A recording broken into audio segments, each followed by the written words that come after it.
tadi banyak bermakna dan bermanfaat bagi kita, khususnya ibu Majelis Taklim Al-Falah. Saya pribadi merasa ada nilai tambah. Mengapa? Karena dengan terwujudnya Majelis Al-Falah yang kita laksanakan di masjid ini, saya sudah menambah ilmu yang tadinya saya kurang lancar mengaji, ibu-ibu. Sekarang alhamdulillah sudah selangkah demi selangkah Pak Ustaz. Baiklah, kami melangkah kepada acara yang kelima, yaitu hikmah Isra Mi'raj.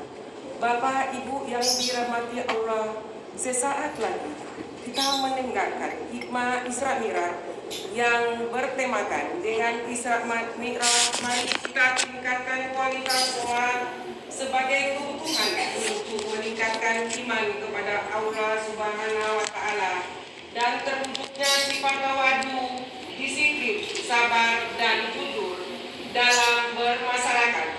Kepada Bapak Dr. Abdul Ghani Juma, MAD, disilakan. Assalamualaikum warahmatullahi wabarakatuh. Alhamdulillah rabbil alamin, al-zahir fil Qur'anil Karim wa huwa asdaqul qailin. Subhanalladzi asra bi'abdihi laylan minal masjidil haram ilal masjidil aqsa alladzi barakna hawlahu linuriyahu min ayatina innahu huwas sami'ul basir. Wassalatu wassalamu ala Rasulillah sayyidina Muhammad ibn Abdillah wa ala alihi wa sahbihi wa man wala wa ba'd. Ibu-ibu Ketua Majelis Ta'lim, Majelis Ta'lim apa Pak? Al-Falah. Karena kalau saya salah sebut nama Majelis Ta'lim, saya bisa protes sama ibu. 10 kali bapak-bapak protes saya belum bergoyang, tapi kalau ibu udah bergoyang. Cocok itu kan? Di rumah dengan di sini sama saja. Pas satu putaran. Ibu Ketua Majelis Ta'lim Al-Falah beserta seluruh pengurus yang sangat berbahagia saya kita hormati bersama.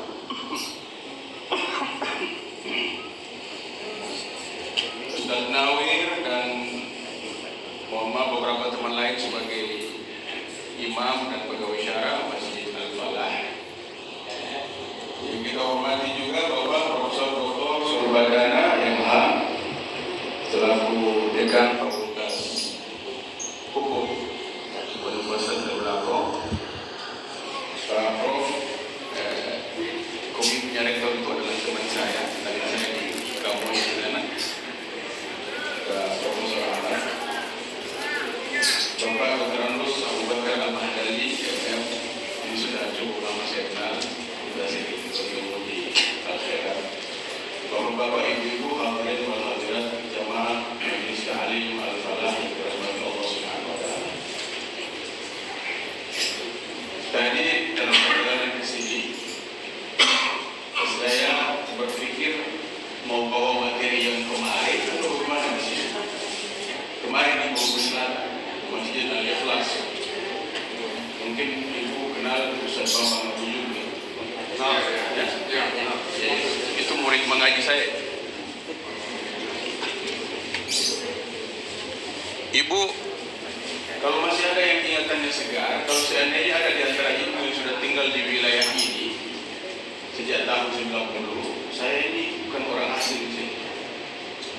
Saya dulu bersama Ustaz Rizal, dosen Unpad Fakultas Pertanian kalau tidak salah, itu mengaji di masjid di Saburah, Jalan Banten. Saya tinggal di situ sekitar 2 tahun lebih, 3 tahun. Tahun 89,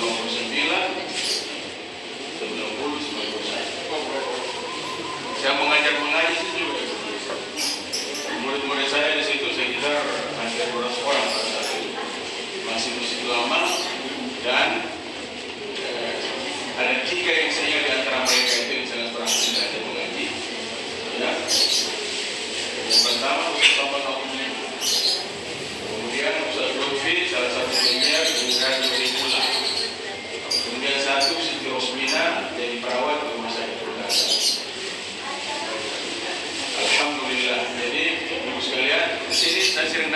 sebuah pondok di Jalan Kijang ya kan?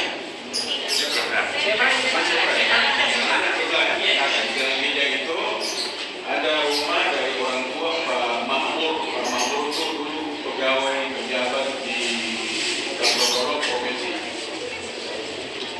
Rumahnya Pak di depan masjid Mizal Rahmah. Orang tuanya kita di sini. Ibu, saya minta fokus ya karena kita menjelaskan tentang soal kemarin saya bocorkan materi hanya dibocorkan, tidak dijelaskan. Karena kalau dijelaskan 35 menit. Kalau bisa dipercepat pembagian barakah Isra Mi'raj.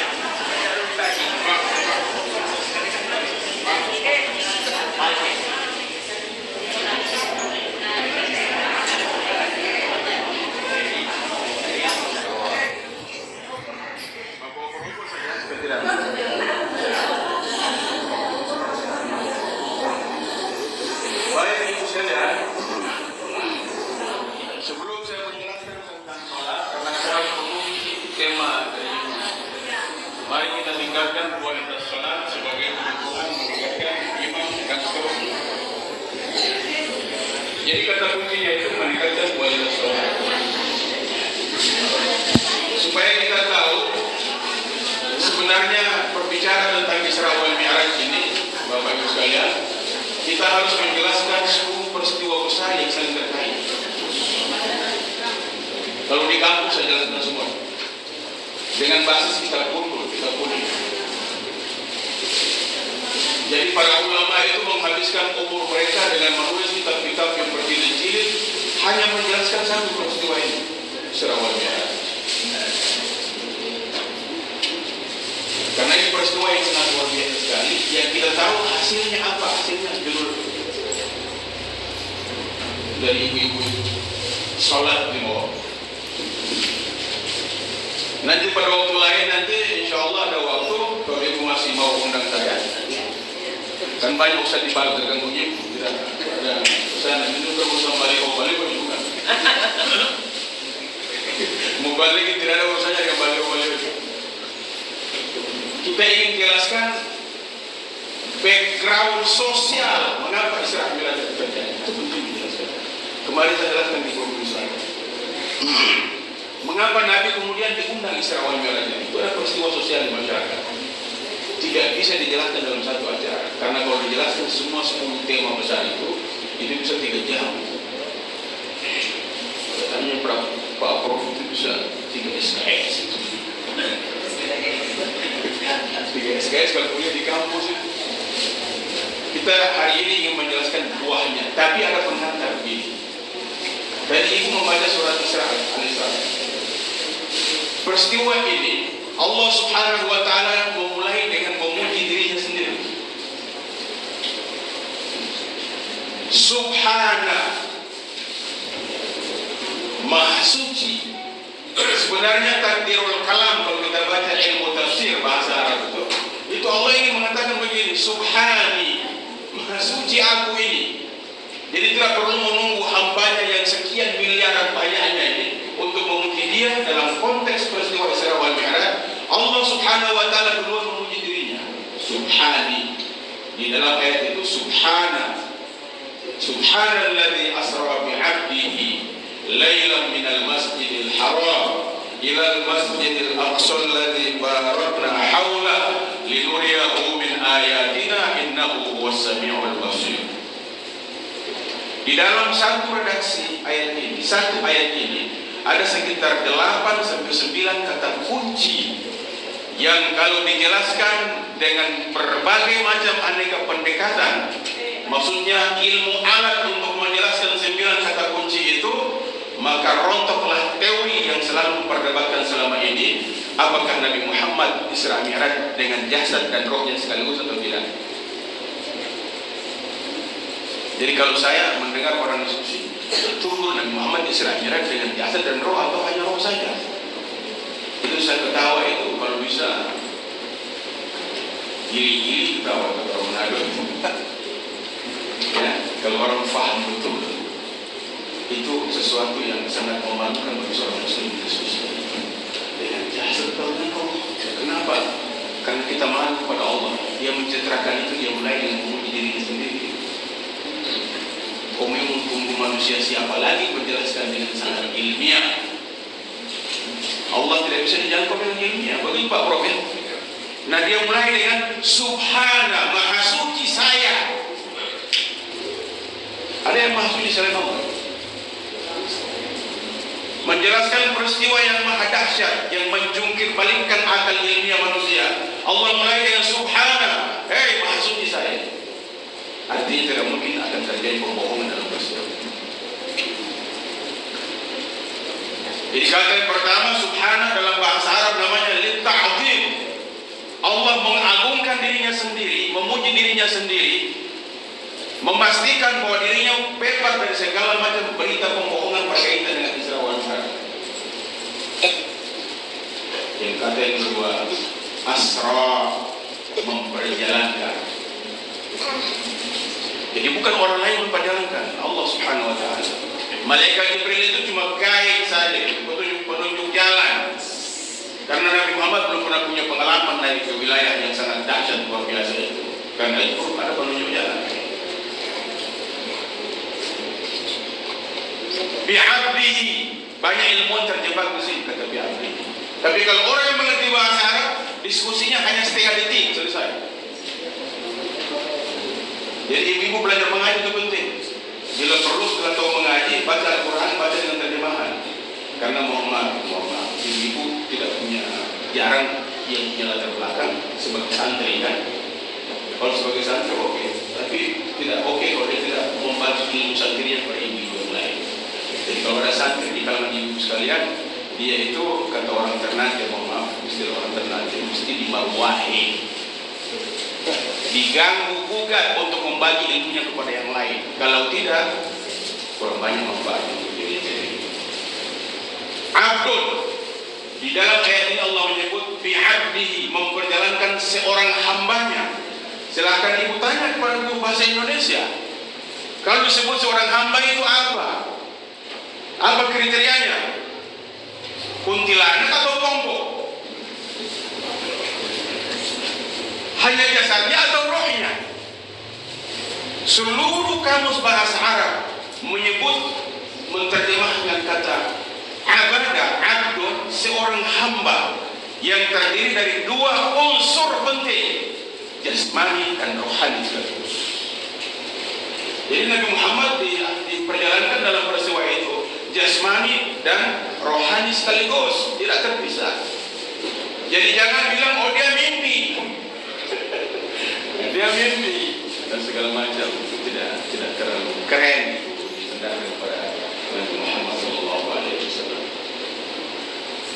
Ya, sampai di situ, abdun yang dimaksud di situ bukan abdun yang lain, bukan hamba yang lain. Yang dimaksud itu adalah Habibullah, kekasihnya sendiri, kekasih Allah Subhanahu wa taala. Siapa? Muhammad SAW. Karena ayat itu ditujukan kepada Nabi Muhammad. Tapi sangat unik ibu sekalian, ilmu tafsir. Tadi saya menandil untuk tidak masuk di sini, tapi tergoda juga saya. Ayat berkaitan dengan Isra wal Mi'raj dijelaskan oleh Allah pada ayat Bani Israel. Ibu tahu siapa Bani Israel itu? Nenek moyangnya Fatu, manusia di bumi Israel. Menyebut Fatu itu mesti V-nya sampai 7 Pak Abu Bakar. Fatunya itu manusia di bumi itu Bani Israel. Karena tidak ada manusia yang berani membunuh Nabi dan Rasul, mengusir Nabi dan Rasul kecuali mereka itu. Sampai sekarang kan kita keras ke dunia, Palestina, Israel. Jadi cerita Isra wal Mi'raj dihidangkan pada sebuah surah yang menceritakan nafatunya umat manusia. Surat Bani Israel. Bani Israel itu artinya anak keturunan Israel. Siapa itu Israel? Nabi Ya'qub alaihissalam. Nabi Ya'qub itu adalah anak dari Nabi Ibrahim alaihissalam, dari istri yang pertama, Siti Sarah. Ini yang saya bilang tadi, menjelaskan Isra wal Mi'raj, kita menjelaskan 10 tema besar. Satu tema yang saya sudah bocorkan sedikit. Jadi dihidangkan di situ sebagai informasi bagi Bani Israel bahwa ini yang Isra Mi'raj ini salah satu maknanya adalah yang Isra Mi'raj ini yang mengalami peristiwa luar biasa, yaitu seorang nabi terakhir yang berasal dari keturunan nenek moyang kamu, yaitu Nabi Yakub alaihissalam. Seperti itu sekalian. Karena kalau kita baca silsilah Nabi Muhammad terhubung kepada Nabi Yakub dan naik ke atas ke Nabi Ibrahim alaihissalam.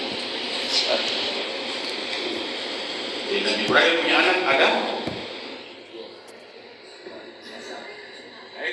Nanti kajian lagi kita jelaskan. Karena itu sangat menarik sekali. Ternyata semua Nabi Rasul itu bawa saudara. Jadi ada waktu dijelaskan di pendidikan S3, di kuliah S3 ada mahasiswa teman saya yang nakal. Dia bilang, Prof, Pak Malaysia menjelaskan analogi Nabi Rasul. Prof, berarti terjadi nepotisme juga mengenai Nabi Rasul ini. Seperti itu ya.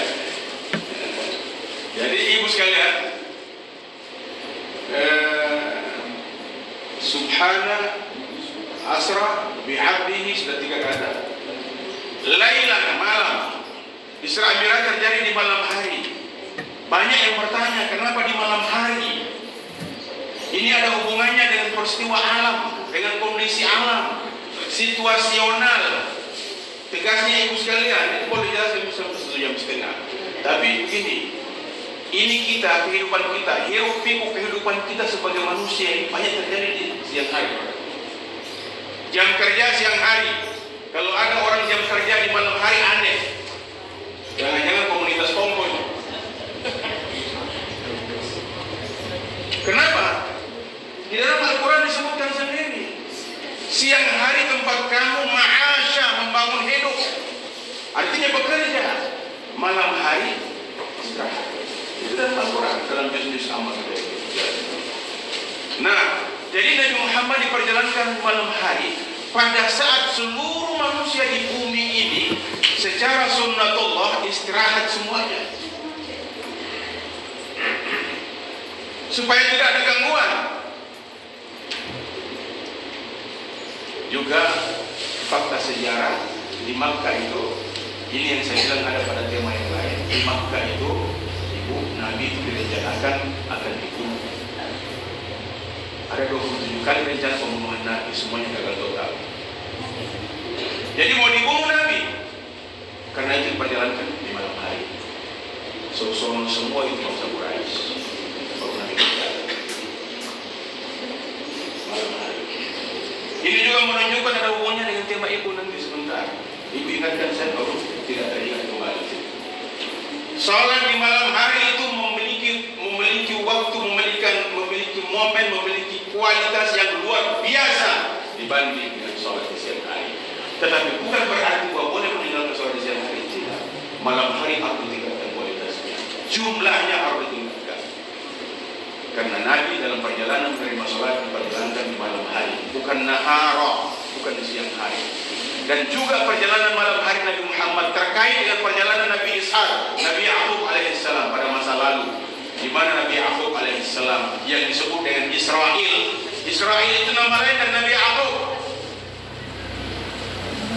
Ibu, ini saya kasih ilmu yang berasal dari kitab Qur'an, tidak ada di pelajaran agama Islam di SMP dan di SMA.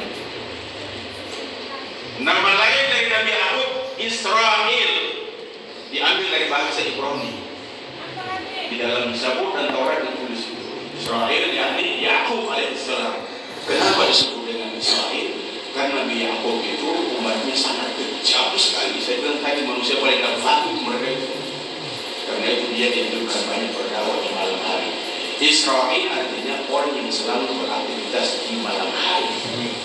Maka Nabi Muhammad SAW berjalan di malam hari. Lain. Al-Asrah diambil lain.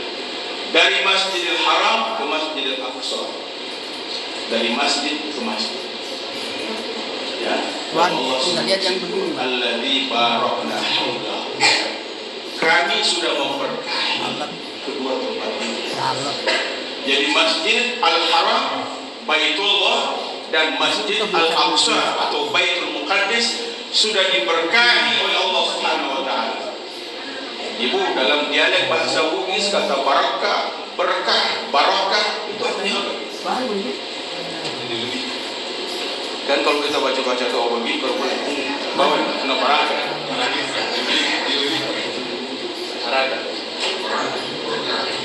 Hari ini saya bocorkan sama ibu sekali. Pengertian barakah yang aslinya. Ibu, barakah itu berasal dari kata ditulis dalam bahasa Arab huruf ba, ra, dan kaf. Terus ditambah di ujung dengan huruf ta marbuta seperti itu. Wa qamus shalah. As-shalah ta di ujung namanya ta marbuta itu. Ta yang tertutup. Ada ta maftuha, ta yang terbuka.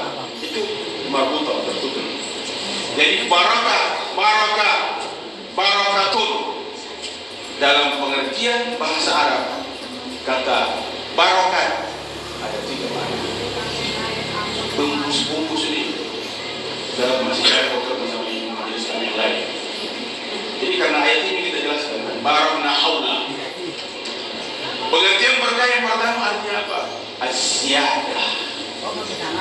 Nilai tambah. Nilai. Berapa kamu punya? 7. Tambah 9. Tambah 9. Tambah. Terakhir dari sini bawa terberat. Jadi pengertian berkah yang pertama adalah nilai tambah. Yang kedua, as-sa'adah. Ini berikan gratis. Apa itu as-sa'adah itu? Ada namanya sa'adah itu. Ini bang main. Satu akar kata ya. Laki-lakinya Sa'id. Sa'idun, perempuannya Sa'diyah atau Sa'idah. Jadi jangan kasih nama laki-laki Sa'idah. Bisa-bisa 2 gaya dia bawa itu.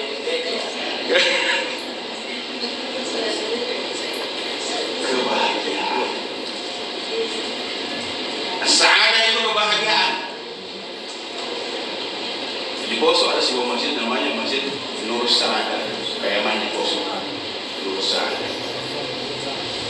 Artinya kebahagiaan. Jadi pengertian barakah, al-barakah yang kedua adalah as-sa'adah, kebahagiaan. Dan pengertian al-barakah yang ketiga adalah as-sakinah. Ibu tahu as-sakinah? Kalau ada akad nikah dibaca itu ayat surat Ar-Rum 21. Wa min ayatihi an khalaqa lakum min anfusikum azwajan wa ja'ala lakum litaskunu ilaiha. Kata litaskunu itu sama satu akar kata dengan sakinah. Tapi sakinah yang dimaksud di sini adalah sakinah dalam pengertian ketenangan. Itu diambil dari akar kata sikin. Mohon maaf Pak Abu Bakar, biasa kalau saya punya nenek laki-laki dari Bugis Bajoy Bone. Itu kalau mereka menyebut dia orang apa? Mohon maaf ya. Abu Sikin. Abu Sikin itu di kalangan orang Arab. Pak Abu Bakar beritahu, mohon maaf ya, jangan diartikan yang lain. Abu Sikin artinya orang yang selalu memegang pisau. Kan dalam tradisi lama kita, keluarga-keluarga kita yang di selatan, kalau mereka ada konflik sedikit, pisau senjata utama ya. Jadi kalangan Arab menyebut mereka dengan Abu Sikin, pemilik pisau. Nah, diambil pengertian barakah dari kata sikin, pisau. Apa manfaat pisau? Coba kau iris tomat dengan pisau yang paling kaya. Iris bawah sambil mencari. Kalau itu sudah selesai cari semua. Sudah iris ya. Nah, dari di sini al-barakah artinya as-sakinah, ketenangan. Saking tajamnya itu pisau mengiris sesuatu benda yang ditemui sehingga tidak terasa teriris. Terus as-sakinah, ketenangan itu maka. Jadi kedua masjid tadi Al-Haram dan Al-Muqaddis sudah diberikan nilai 3 ini oleh Allah Subhanahu wa taala, yaitu ditambah nilai keberkahan, ya kan? Diberikan kebahagiaan kepada mereka dan diberikan ketenangan kepada semua masyarakat yang ada di sekitar itu. Linuriyahu min ayatina, agar Allah Subhanahu wa taala memperlihatkan kepada mereka semua tanda-tanda kekuasaan Allah Subhanahu wa taala. Innahu was-sami'ul basir. Sesungguhnya Allah Subhanahu wa taala Maha mendengar lagi Maha melihat. Ibu sekalian, dalam rangkaian cerita ayat itu tidak ada penjelasan sholat di situ. Dari mana penjelasan sholat? Itu diinformasikan langsung oleh Nabi Muhammad SAW. Seluruh ajaran Islam diterima oleh Nabi Muhammad SAW, diantar melalui malaikat Jibril kepada beliau. Ajaran puasa, ajaran haji, zakat dan lain-lain segala macam itu dibawa oleh malaikat Jibril, diperintah oleh Allah Subhanahu wa taala melalui wahyu-wahyu itu dan disampaikan kepada Nabi terima beres. Salat tidak. Salat Nabi diundang oleh Allah Subhanahu wa taala, harus terima langsung. Tidak bisa melalui perantaraan.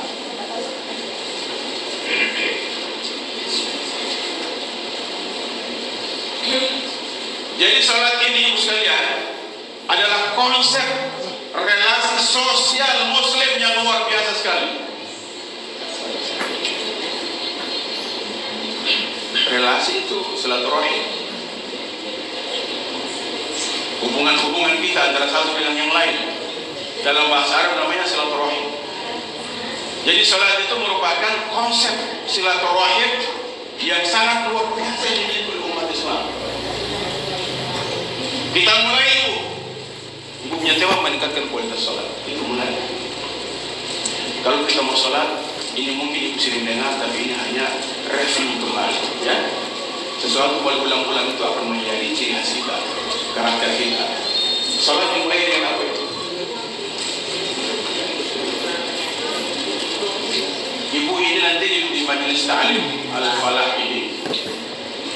Ada program bimbingan hukum Islam. Tergantung selera ibu apa yang mendesak di pelajaran.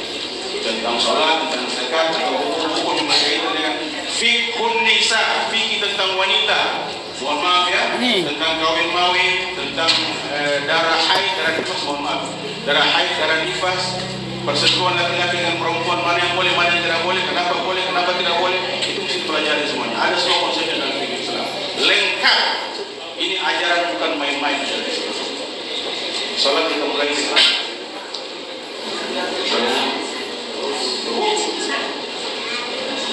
Ya.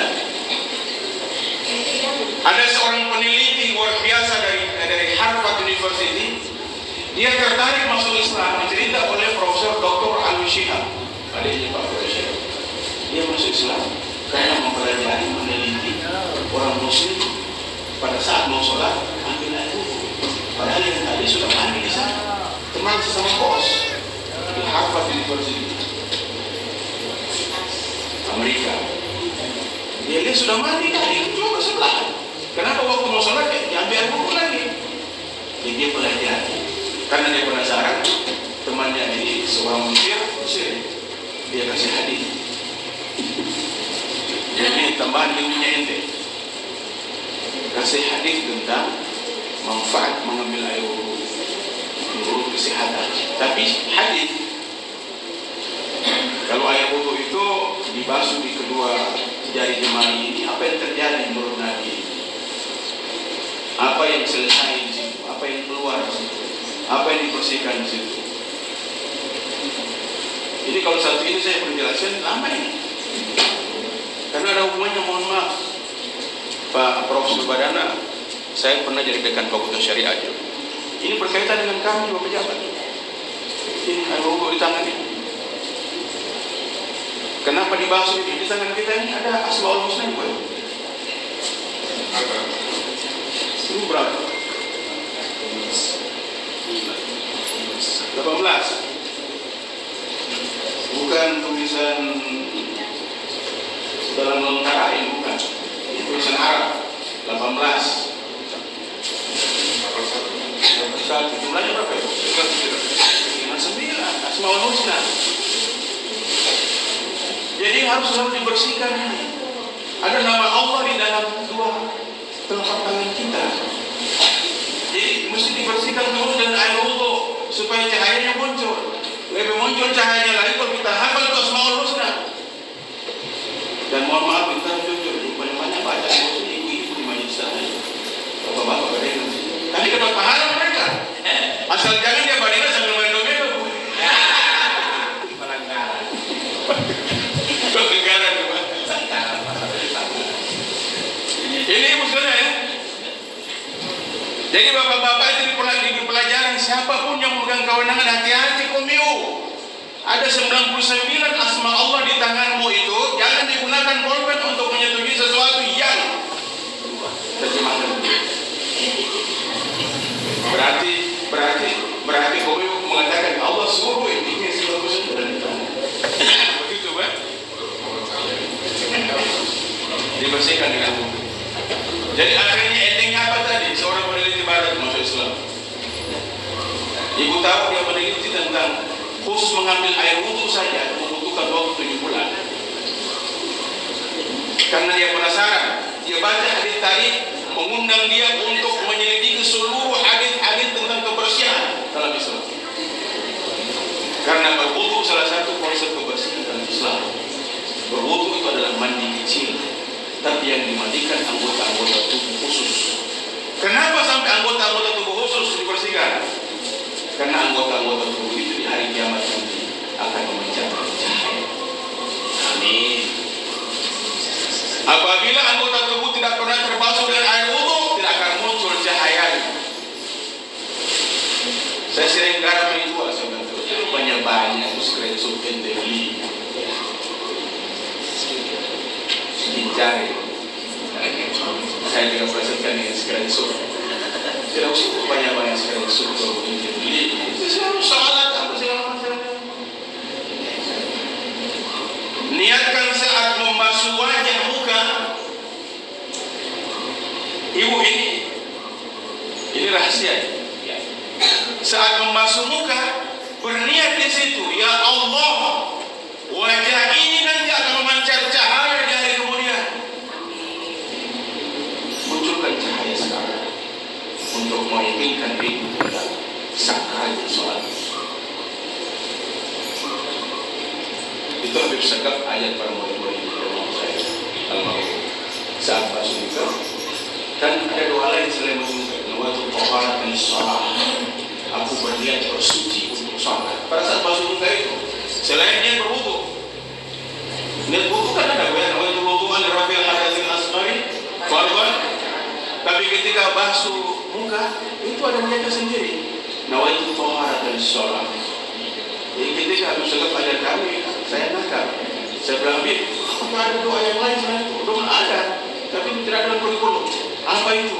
Itu berkaitan dengan hati. Berniat saat basuh muka. Ya Allah, wajah ini akan memancar cahaya di yaumul kiamat. Munculkan cahayanya sekarang untuk meyakinkan dirimu tentang sakralnya sholat. Tidak ada sekencarnya. Terusnya dibasuh semua. Ini dalam rangka apa? Mengambil air wudhu untuk menemukan kualitas sholat supaya kita khusyuk. Menghadap Allah itu harus bersih, tidak perlu yang mahal-mahal ibu sekalian. Intinya harus bersih. Bapak ibu kita semua yang sholat harus bersih, tidak perlu yang mahal-mahal. Intinya itu bersih, memenuhi syarat dan ketentuan. Itu yang dipentingkan dalam hukum Islam. Setelah itu kita wudhu, lalu kemudian masuk ke masjid. Kalau rumah masjid ada. Apa yang pertama kita mulai saat masuk? Berniat. Niat sholat untuk apa? Apakah sholat isya, sholat dan seterusnya? Maksud saya tadi niat melaksanakan sholat apa? Itu harus jelas alamatnya. Ini bukan COD main-main ini. Jangan sampai niatnya salah, COD-nya juga kesasar di jalan. Sudah habis bensin dia putar-putar itu. Niat sholat maghrib, kenapa harus dia sholat maghrib? Harus jelas sholat maghrib, sholat isya, subuh, zuhur, asar. Kenapa harus jelas? Karena semuanya ada penjaganya, ada pemilik COD-nya masing-masing. Ada malaikat yang jaga ibu.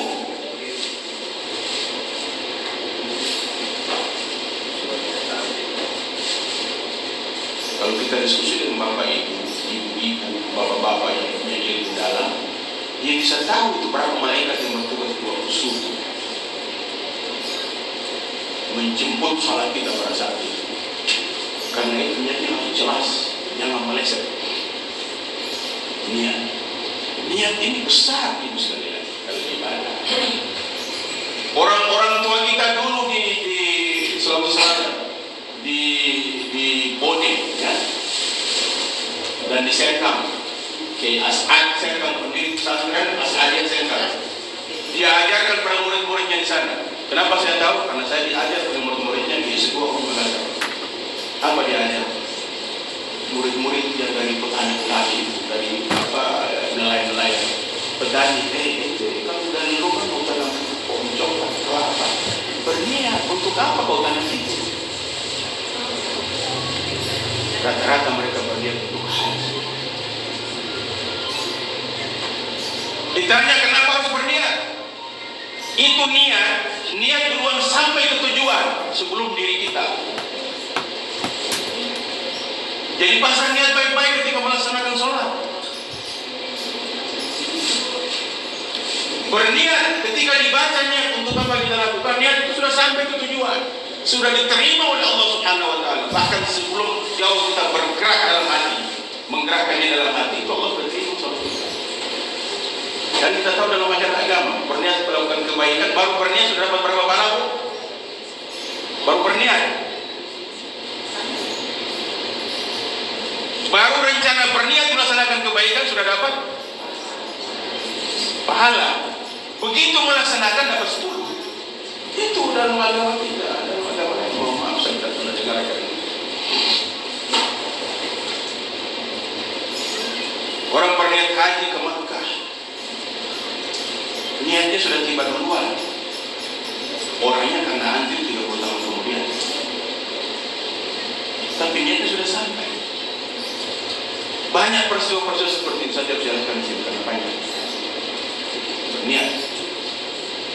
Setelah itu kita baca aku berniat takbiratul ihram. Kemana kita pergi takbiratul ihram itu?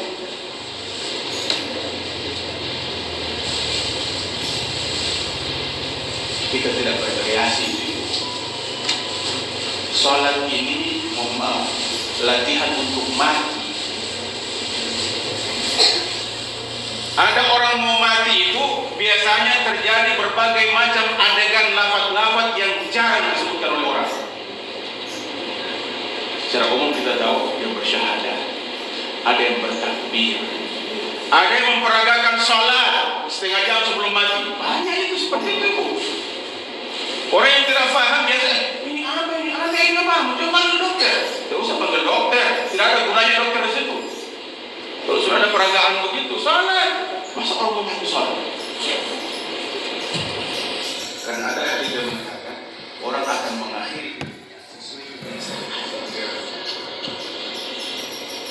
ini saya dengar ajaran orang tua Bugis dulu, ternyata betul itu hadis Nabi. Orang ahli itu yang lalu Habib Hasan Al-Habsyi, anaknya ibu dia meninggal di Uyepuri. Dalam keadaan selesai ceramah, mau pergi ceramah ke tempat yang sebenarnya. Pulang. Ceramah di sini malam Jumat di Masjid Al-Khair. Selesai ceramah jam 12 berangkat. Dari ceramah ke ceramah di masjid ke masjid, ta'lim, dakwah. Dia meninggal dalam situasi kebiasaan dia, dalam keadaan menjalankan kebiasaan dia.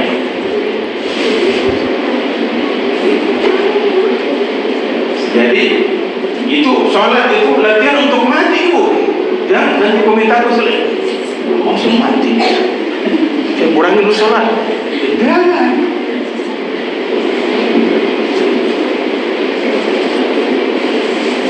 Setelah itu setelah takbir,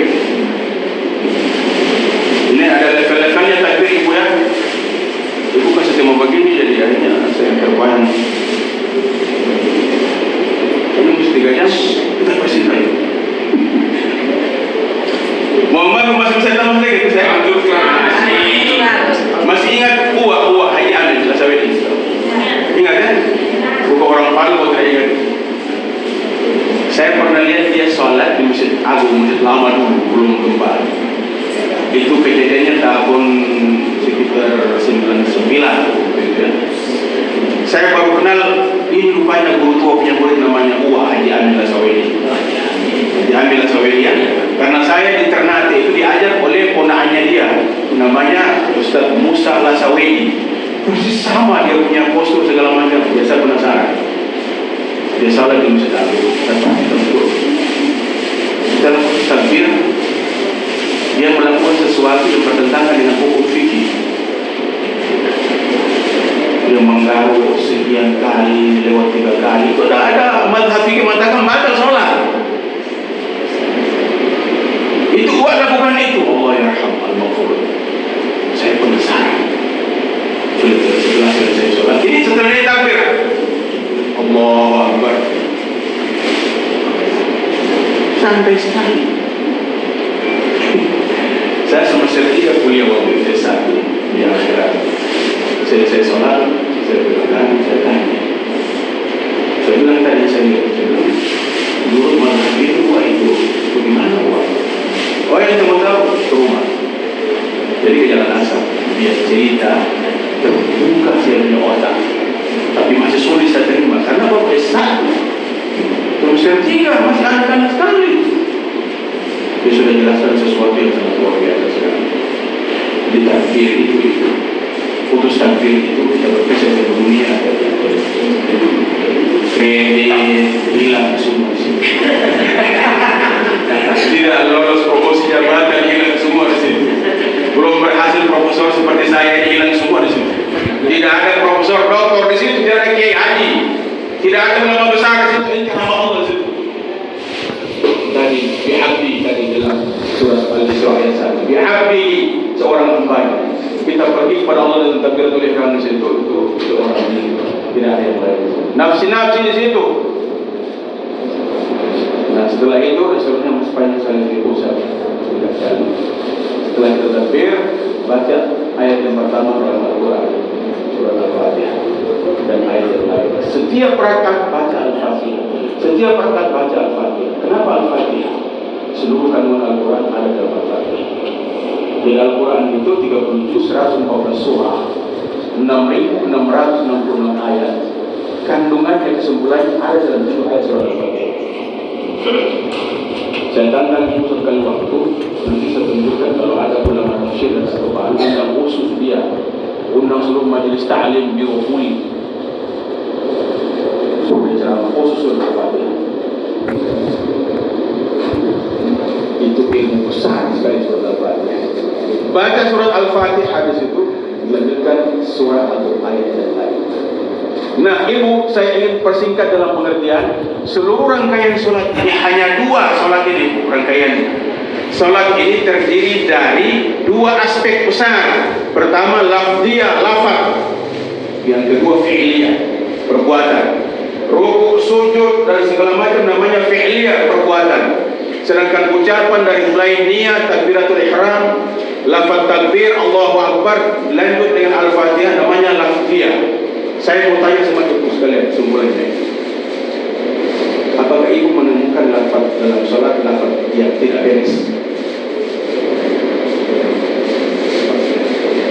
Misalnya begini kayak macam apa kok kita pulang kok? Misalnya kayak begitu. Kurang aja nanti. Siapa ibu? Ada yang temukan dalam sholat? Makanya saya bilang tadi coba ada satu khusus waktu belajar tentang fikih, bab-bab yang diinginkan, bab tentang sholat, bab tentang zakat, puasa dan segala macam, bab tentang bersuci khusus perempuan. Seluruh lafaz dalam sholat, lafaz mulia, tidak ada lafaz yang tidak mulia. Artinya apa ini? Kalau di masyarakat di luar, ajaran ini bawa ke sana. Jangan sembarang menuduh orang. Jangan sembarang mencaci maki orang. Jangan sebar gosip, karena tidak ada ajaran gosip dalam sholat. Tidak ada hoax dalam sholat. Semuanya kata-kata mulia, kata-kata luar biasa sekali. Kita mulai dengan memuji Allah Subhanahu Wa Taala. Lihat ibu perhatikan ibu. Ini endingnya ini. Kita mau sholat yang berkualitas ini. Sebab itu kita bawa keluar masjid. Kita mulai tadi lafaznya dalam bentuk selainnya kita takbir ya.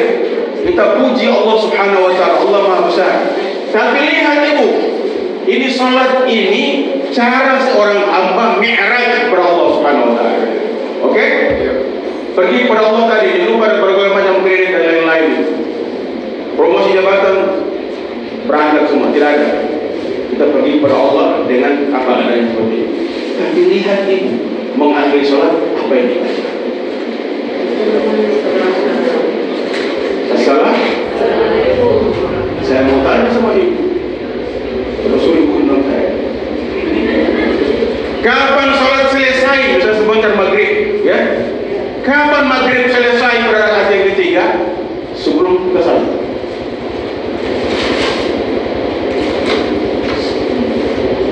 Apa salat bisa selesai? Kalau imam di depan itu tidak mau salam-salam itu.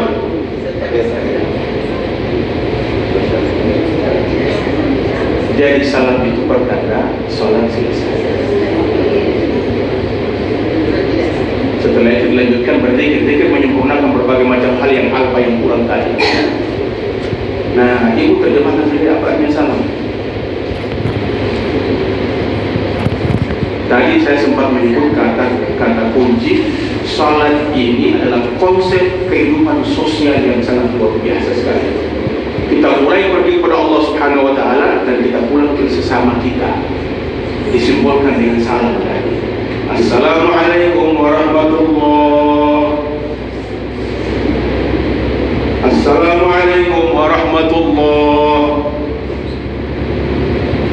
Keselamatan, kesejahteraan kepada kamu semua di sebelah kanan saya. Keselamatan, kesejahteraan kepada kamu semua dan keberkahan Allah kepada kamu semua di sebelah kiri saya. Nah, ini bicara tentang bertetangga, bersilaturahim, berinteraksi sosial di luar sana, di rumah tangga kita masing-masing.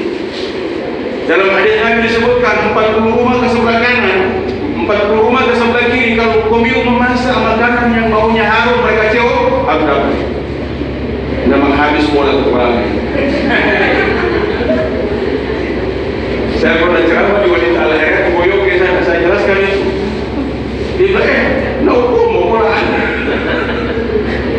Ini bahasa kiasan, namanya ilmu majazi dalam bahasa Arab. Kiasan Nabi kasih sama kita itu. Karena berkah salam ke kanan ke kiri dari ajaran sholat, itu artinya kamu menyapa seluruh orang di sebelah kananmu. Di rumah tanggamu itu, di tempat kamu tinggal, sapa mereka di sebelah kanan dan sapa mereka di sebelah kiri. Minimal, hei, kemana ya? Iyo, minimal. Dan tidak mungkin dia saling kesalahan dia. Assalamualaikum warahmatullahi wabarakatuh. Seperti mencerama kita salam sama dia. Tidak mungkin. Kode, gestur bahasa tubuh kita, tanda hormat pada mereka. Itu cara kita berinteraksi dengan masyarakat. Nabi mengatakan kalau bawa makanan kita, mereka cium 40 rumah ke kanan, 40 rumah ke kiri, situ mereka dapat bagian. Artinya kita harus berbuat baik pada mereka semua. Ibu sekalian, Rasulullah ingin mengajarkan kepada kita seluruh ajaran sholat yang suci seperti itu kita bawa dalam kehidupan masyarakat. Kalau itu kita mampu, Allah menyebut dalam Al-Quran, Inna sholata tanha 'anil fahsya'i wal munkar. Sesungguhnya sholat mampu mencegah perbuatan keji dan munkar.